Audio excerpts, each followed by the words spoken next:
يسعدنا ويشرفنا حضور الفنان الكبير محمد فؤاد. السلام عليكم. السلام عليكم.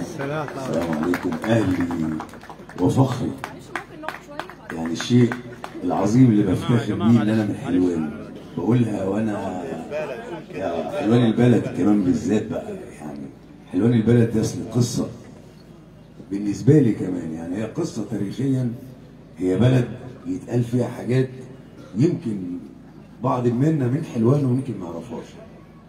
البلد دي قالها الراجل المتفوه الجميل من عرب حلوان اللي قال دلوقتي حاجه، شوف بيتكلموا ازاي، شوف الكلام الدكتور احمد بشير، سقفوا له الراجل ده والله حاجه عظيمه. اختصر باللغه العربيه الجميله اللي نفسنا نقوله وما بنعرفش نعبر بيه. حلوان بالنسبه لمحمد فؤاد يا جماعه طبعا